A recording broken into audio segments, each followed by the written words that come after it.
ها؟ اسمت چه عزیزم؟ دیگه ولی همچنان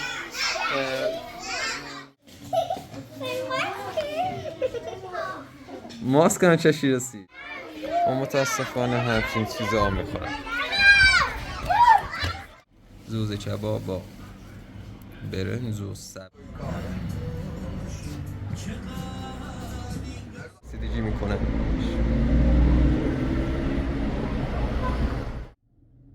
خب متاسفانه وقتشون نداشت. سلام بچه‌ها، خوبین؟ دیروز هم من مریض شدم، به خاطر همین نتونستم بیام سر کلاس. حالا میبینم 2 دانش آموز جدید داریم. ها؟ اسمت چه عزیزم؟ ابوالفضل. تو اسمت چه؟ فاطمه. ابوالفضل. ابوالفضل. ابوالفضل. خب بچه‌ها چه هستی؟ شعر رو حفظ کردی یا نه؟ فقط آراز؟ بیا بخونش. بیا آراز بیا. فردا تمیزش کردی؟ بخون. نه به نام خدا. بخون. به نام خدا. صدانه یاقوت دسته به دسته مانند ترکیب یک جا نشسته، هر دانه هست خوشنگ و رخشان، قلب سفیدی در سینه آن، یاقوت‌ها را پیچیده با هم در پوششی نرم پرورده دارند. سرخ است و زیبا، نامش انار است، هم ترش و شیرین هم آبدار. آفرین، یه دست بزنیم واسه. آفرین. دنیا حفظش کردی؟ نه و زهرما تو چه؟ ندا؟ هیچ کتون؟ حفظش کردی؟ بیا کمک کنم. بیا آراز کمکش کن. خب بگو. صدانه یاقوت دست به دسته مانند ترکیب خزانه‌ای است خوشنگ و رخشان، قلب سفیدی در سینه آن، یاقوت‌ها را پیچیده با هم در پوششی نرم پرورده دارند. هم سرخ است و زیبا، نامش انار است، هم ترش هم شیرین هم آبدار. آفرین حتی. آفرین. خب دلت واسه من تنگ شده بود یا نه؟ علیه چی بگیم ها. خب سلام خدمت همه دوستان. بچه‌ها یه لحظه ساکت. سلام خدمت همه دوستان، امیدوارم حالتون خوب باشه و هیچ مشکلی هم داخل زندگی نداشته باشید. خب همونطور که بهتون گفتم خدا رو شکر حالم رو به بهبودیه، ولی همچنان هر چند دقیقه یک بار سرفه میکنم و واقعا دلم نمیخواد که این دانش آموزهای بیچاره بیمار بشن. به خاطر همین از اونا فاصله گرفتم و بهشون اجازه ندادم که من نزدیک بشم. و چند تا پیام خوندم دوباره و بازم گفتیم که این سرفه هایی که کرده بودی همش ساختگی بوده. و واقعا من بهتون گفتم قبلا، من شما رو مثل خانواده خودم میدونم و دلم نمیخواد شما رو فریب کنم و اگه سوء اتفاقی پیش اومده از همه معذرت من نازشون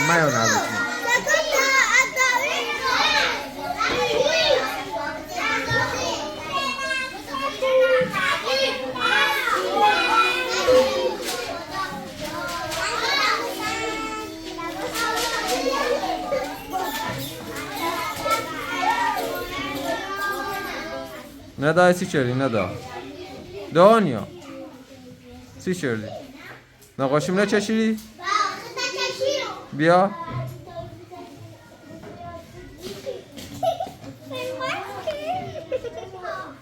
ماسک نچشی رسیش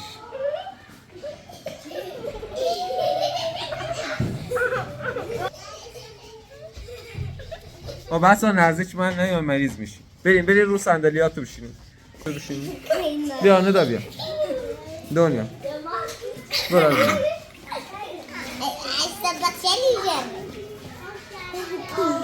بریم. بچه‌ها بدون سر صدا برین بیرون تا جلوی نور آفتاب باشیم. من یه ذره حالم بد شده. آره بریم بیرون کنار کلاس دومیا. و متاسفانه همچین چیزا میخورم.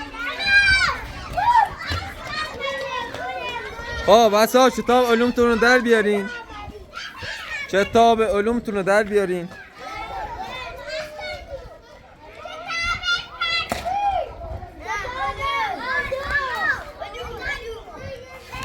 این صفحه بچه‌ها این صفحه رو بیارین. این صفحه رو آفرین همین صفحه آفرین. آره نه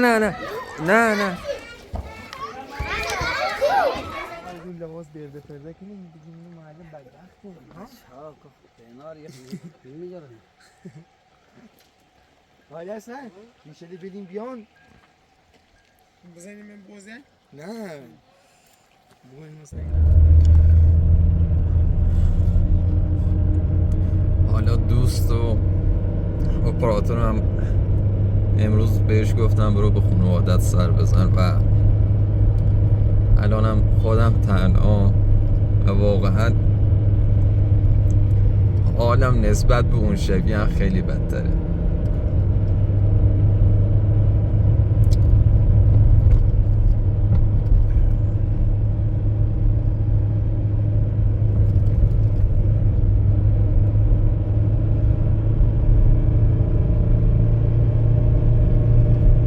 دوستان واسه اینکه حالم یه ذره بهتر بشه حالا اومدم داخل یه رستوران ببینم بهتر میشم. حالم بهتر نمیشه.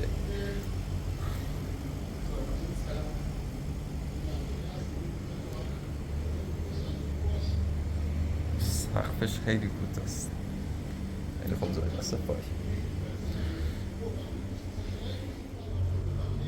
بیشتر اینو داخل چادرهای عشایری میبینیم ولی تازگی هم مد شده داخل خونه ها از اینا میذارن واسه تزیین خونه هاش. این هم غذایی که شاید داخل هر کانالی هم دیده باشی. زوز کباب با برنج و سبزی تازه و پیاز تازه.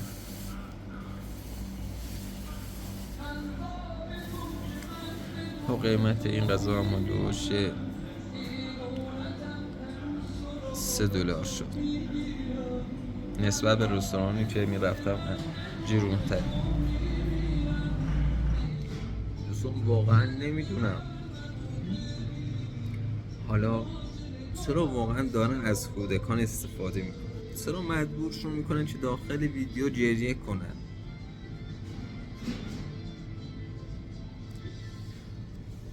امروز چون زیاد درباره کانال پلرد از من پرسیدین امروز سرچ کردم اسم کانال شو و با همچین صحنه روبرو شدم.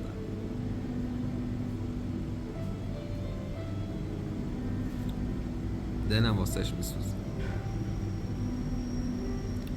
آخه پول چه ارزشی داره؟ بخوای بچه خودتو مجبور کنی گریه کنی. اصلا فکر کن تمام دنیا مال خودت باشه. به نظرت با خودت چیزی میبری اون دنیا؟ وقتی بمیری تمام پولایی که در آوردی چیزیشو با خودت میبری؟ نگاه کن خودتو نگاه کنی. گریه‌های مت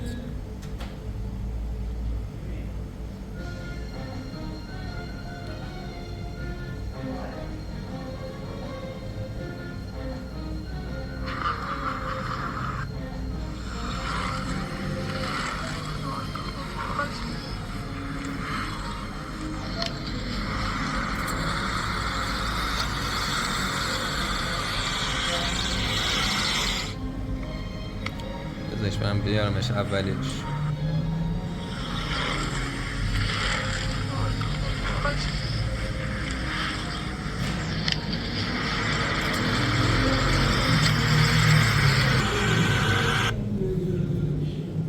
چه ارزشی داره؟ و وقتی من همچین چیزایی رو میبینم داخل این مملکت، همچین چیزایی رو میبینم، خب به هم حق بدید که دوچار افسردگی بشم. من چی معلمم؟ من چی شغلم اینه که با بچه ها حرف بزنم. حالا بعضی هم میگن دارم ما رو فریب میده. چه فریبی دارم که شما رو بدم؟ برای چی شما رو فریب بدم؟ من میخوام که ایران رو بهتر بهتون نشون بدم. من میخوام که دیگه اینقدر خودتون واسه همچین کسایی ناراحت نکنید.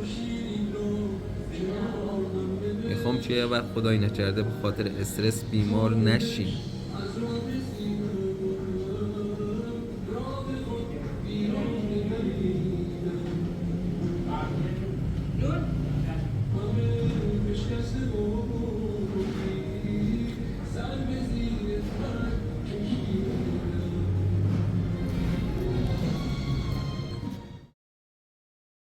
سلام خدمت همه دوستان، امیدوارم حالتون خوب باشه، هیچ مشکلی داخل زندگی نداشته باشین. قبل از هر چیزی باید ازتون تشکر کنم برای مهربونیتون و اون همه حرفای محبت آمیزی که به من زدید. واقعا ازتون ممنونم. هر چقدر که شما تشکر کنم بازم نمیتونم اون لطف شما رو جبران کنم. راستیاتش دیشب من یه ویدیو گرفتم ولی خب دلم نیومد داخل کانال بذارم و شما رو ناراحت کنم. خاطر همین امروز یعنی دیروز ویدیو داخل کانال آپلود نشد. الان بعد از چند ساعت ها بیدار شدم، اومدم داخل کافه یه قهوه بخورم.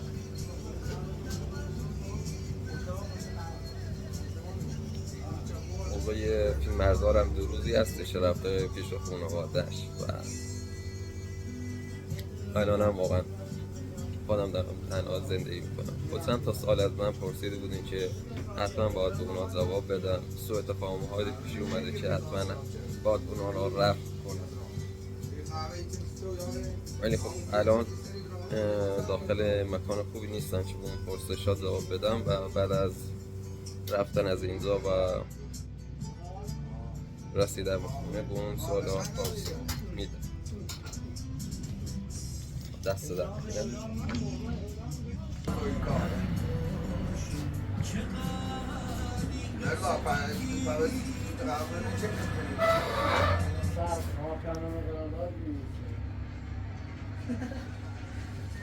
خب دوستان، حالا این پژو مشکی رنگ که میبینین از دیشب تا الان اینجا کنار خیابون زده شده و راه شده.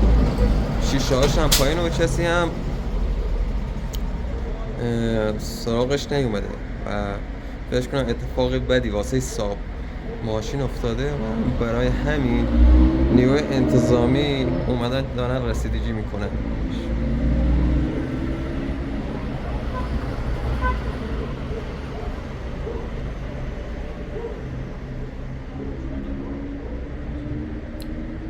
حالا من میرم پایین و ازشون میپرسم جریان از چه قراره و بهتون میگم.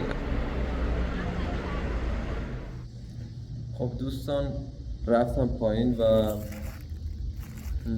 با نیروی ماموران نیروی انتظامی و پلیسا و مردمی که دور ماشین جمع شده بودن صحبت کردم. متوجه شدم که صاحب ماشین از دیشب تا الان گم شده و خانواده‌اش خیلی نگران بودن. برای همین به کلانتری گزارش دادن که یکی از اعضای خانواده‌مون گم شده و بعد از جستجو ماشینشو دقیقا روبروی خونه من پیدا کردم، ولی خب اثری از صاحب ماشین نبود. حالا جستجو هم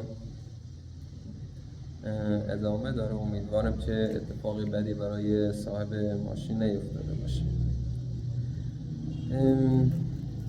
حقیقتش من گفتم قبلا دیشب ویدیوهایی گرفتم ولی خب دلم نیومد اونا رو داخل کانال بذارم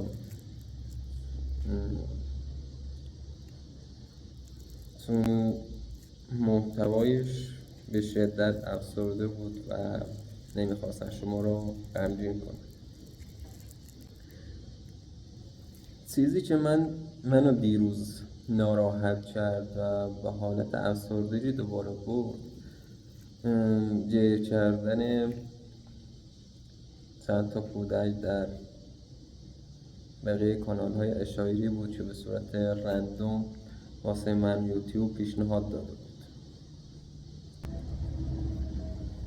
واقعا نمیدونم،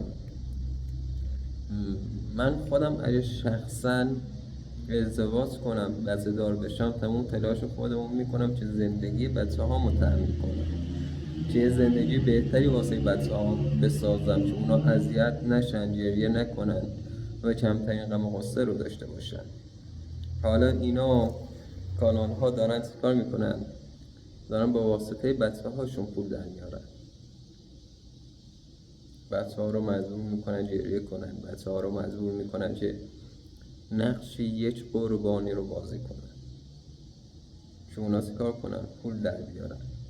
حالا من میدونم خبرها به گوشم میرسه، صاحب کانال های هستش که واقعا با پولی که از طریق یوتیوب دست آورده خیلی کارهای خلافی انجام داده و نمیخوام اسمش رو ببرم چون غیبت میشه.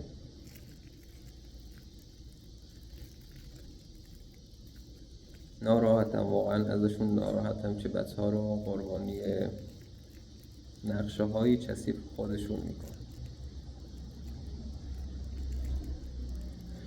حالا چند تا مطلبی هم بوده که باید به شما عزیزان بگم. اولیش اینه که یه نفر گفته بود این آقا داره با زیرکی التماسی میکنه که براش پول بفرستید. خب من تا به حال التماس نکردم و حتی در این کانال هم گفتم کسایی که التماس میکنند یا خودشون رو به فقیری میزنن اعتماد نکنین و برای اونا پول نفرستین. حتی درآمد کانال رو هم بهتون گفتم. از من سوال کرده بودن که چرا تخت خواب نمیخری؟ منم دلیلش رو واسهشون گفتم. یکی این که من نمیتونم روی تخت خواب بخوابم چون میترسم از روی تخت بیفتم پایین و صدمه ببینم، و دلیل دومش هم این بود که هزینه‌اش بالاست. حالا من اسم هزینه تخت خواب آوردم، گفت داره به صورت زیرکانه پول جدایی میکنه. و وقتی سوال ازم پرسیدین منم به اون سوال جواب دادم. خب یه نفر دیگه گفته بود معلم افسرده نباید نزدیک بچه ها باشه. من یه جورایی به این بیننده حق میدم و نگرانی‌هاشو هم درک میکنم، ولی خب من بهتون قول میدم وقتی من وارد مدرسه میشم تموم غم و غصه هامو پشت در مدرسه میذارم و بعدش وارد مدرسه میشم و اصلا داخل مدرسه انرژی بدی از من نمیگیرن، چه دانش آموزای خودم و چه دانش آموزای بقیه کلاس ها. حالا برسیم به یه چیز دیگه هم گفتیم تا یادم نرفته. گفتیم چرا دولت جلوی همچین کانال هایی رو نمیگیره؟ حقیقتش دادستان داره مرحله به مرحله پیش میره. اونجورش من شنیدم ابتدا داره از کسایی که از لباس نیروی انتظامی پلیس ها سوء استفاده میکنن جلوگیری میکنه و اونا رو به دادگاه احضار میکنه.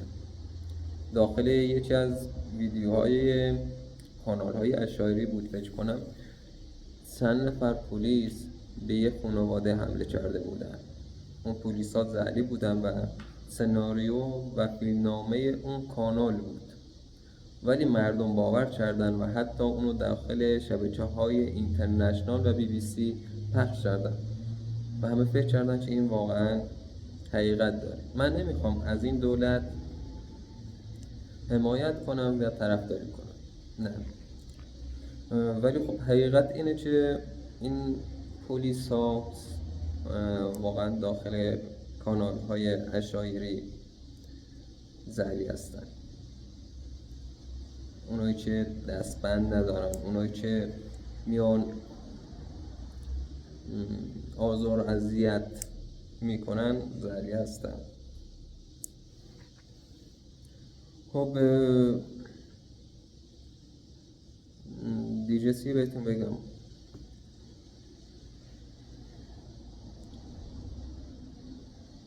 اگر فیلمشو من پاک کردم متاسفانه که دادستان اونها رو احضار کرده بود و دلیلش من پرسیده بود، گفت چرا داری با آبروی ایران بازی میکنی؟ و حرف اونها هم این بود، برای کسب درآمد.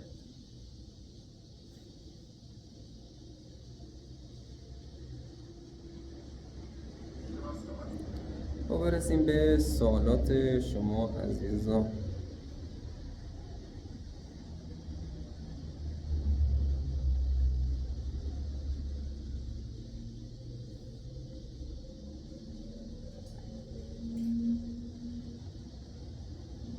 نوشین عمران به کسی نیاز داره که او و خانواده‌اش را آشتی دهد؟ نه، واقعا حس میکنم تنهایی دیگه، به تنهایی عادت کردم و دیگه دوست ندارم برگردم اونجا.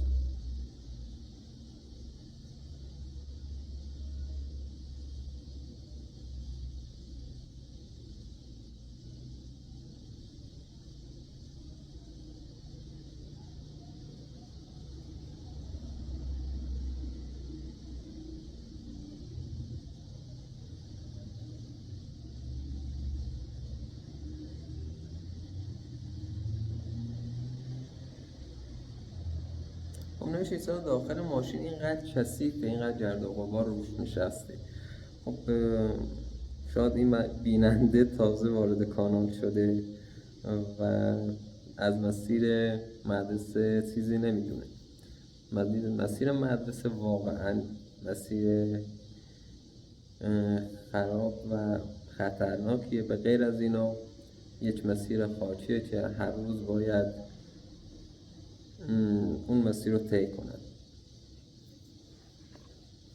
به خاطر همین وقت نمی کنم هر روز ماشین رو تمیز کنم.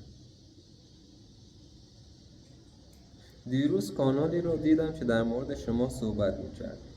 گفت یه چی بود؟ گفته عمران گفته کانالای زری و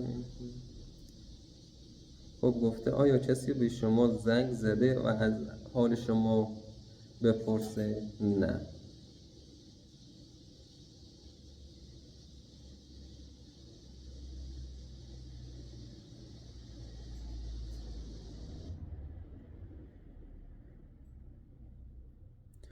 جناب عمران آیا تا به حال به ترکیه رفته اید؟ خیر.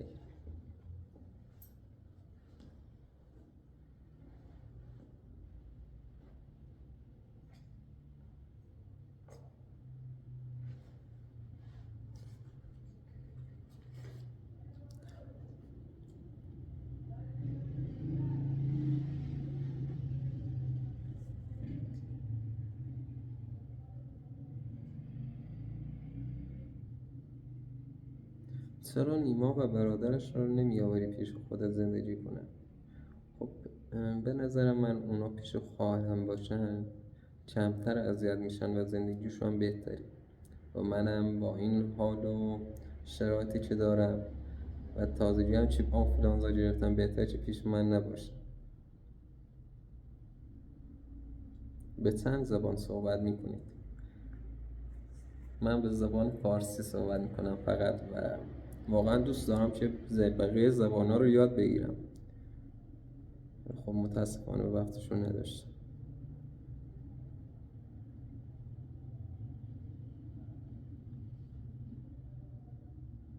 چرا همیشه از سختی‌هایی که جلوی دوربین تجربه می‌کنید برایمان می‌گویید؟ چون می‌خواهی مردم بهت رحم کنند و ازت حمایت کنند. حالا چند تا سوال پرسیده این بیننده عزیز. خب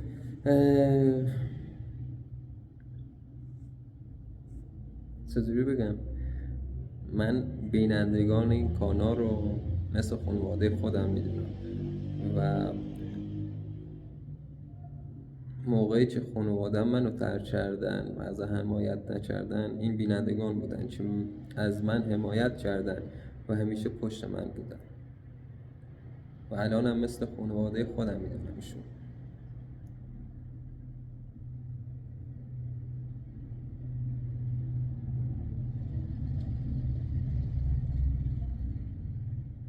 از کانال‌های دیگه انتقاد می‌کنی ولی کاری که می‌کنی فرقی نمی‌کنی. همیشه از این برای سوء استفاده از احساسات و آزار دادن مردم استفاده می‌کنی. خب شاید حق با شما باشه ولی من اصلاً هیچ بیننده عزیزی رو من فریب ندادم. از زندگی روزمره‌ام، از احساسات واقعی خودم میگم.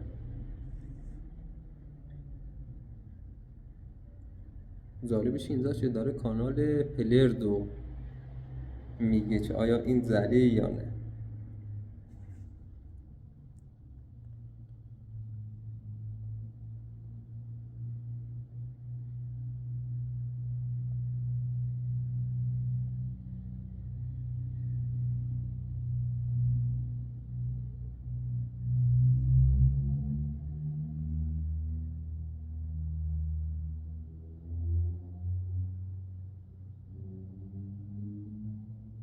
خب میتونی انگلیسی صحبت کنی؟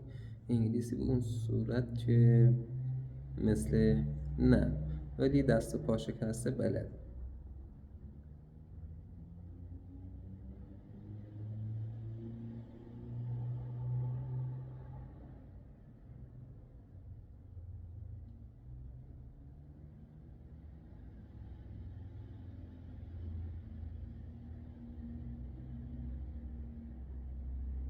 نوشته آیا به حضرت عیسی ایمان داری؟ خب هر مسلمونی باور داره که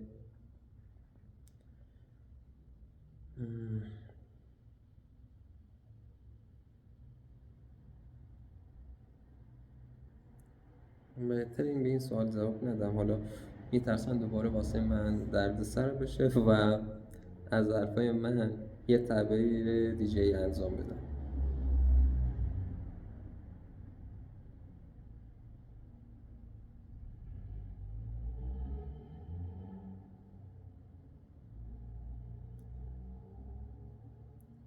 در چه شرایطی مرد میتواند برای بار دوم، سوم ازدواج کند؟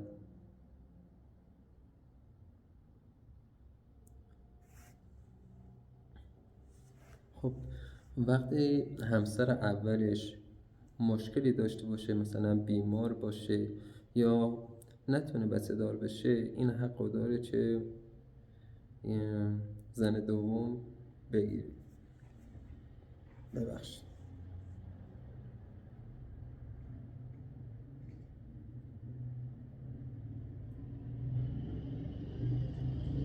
خب این یه سواله، چای چی میخوری اسمش چیه و چه مزه‌ای داره؟ خب چای چی میخوریم؟ چای سیاه است به احتمال زیاد، ولی خب نمیدونم منظورتون از اسمش چیه. چای سیاهه ولی این که مزه تلخی هم داره، بدون قند اصلا نمیتونم بخورم.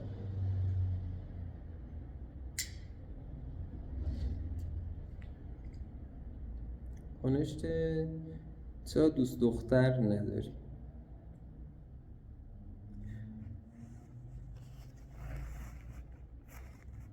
دوست دختر راستیاتش خب این یک سوال شخصیه، ولی خب چون پرسیدین و منم اونو خوندم به این سوال باید جواب بدم. اتفاقات بدی واسه من افتاد داخل گذشته و تجربیات بدی داشتم. و از این رو دیگه نمیتونم با کسی وارد رابطه بشم.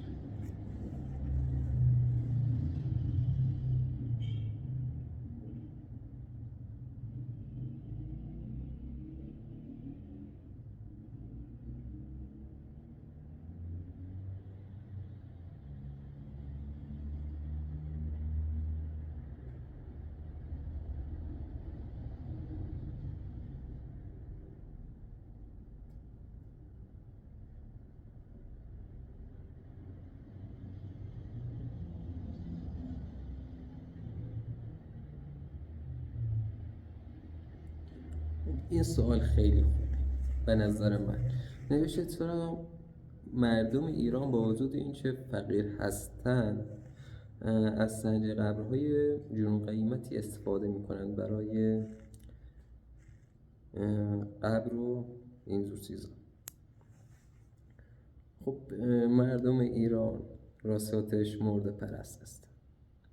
این زمانی که یک نفر، یک شخص زنده است بهش کمک نمیکنه، ولی وقتی اون شخص بمیره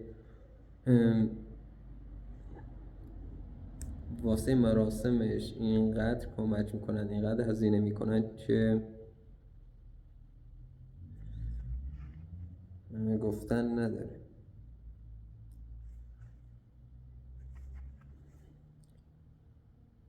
من خودمو مثال بزنم حالا واسه این سوال. من الان خانوادم اصلا در فکرم نیستن، حتی چند باری که رفتم بیمارستان و تصادف کردم ولی خب کسی حالمو ازم نپرسه، ولی به محض این که خدای نکرده بمیرم اتفاقی واسه من بیفته شروع به مراسم و عزاداری و از این جور حرف زدن ها میکنن. ولی خب فایده ایستیه وقتی که باید به درد آدم بخورن نمیخورن، ولی موقعی که میمیریم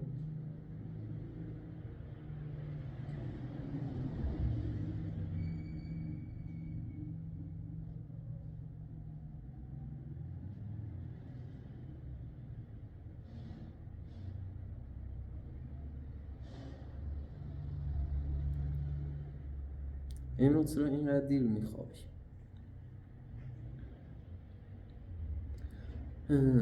خب کانال یوتیوب هستش، تمام کاراشو باید خودم انجام بدم، از خوندن تمام نظرات شما و فیلم برداری و ادیت و زنیز کردنش و به غیر از اینا مشکلاتی که هم دارم باعث میشه که بیشتر فکر کنم بهم استرس وارد بشه و نتونم بخوابم. حتی زمانی هم که میخوابم کابوس میبینم.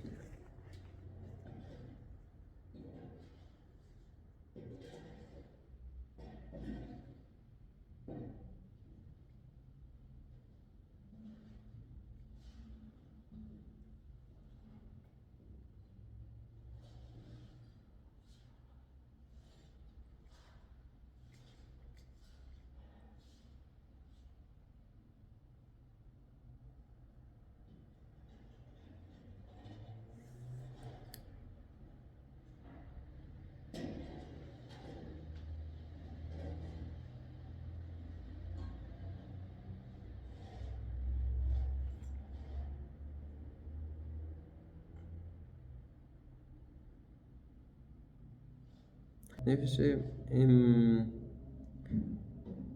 آیا به مهاجرت به کشور یا ایالت دیگر فکر میکنید؟ بله فکرم میکنم، ولی خب فعلا نمیتونم این کار رو انجام بدم.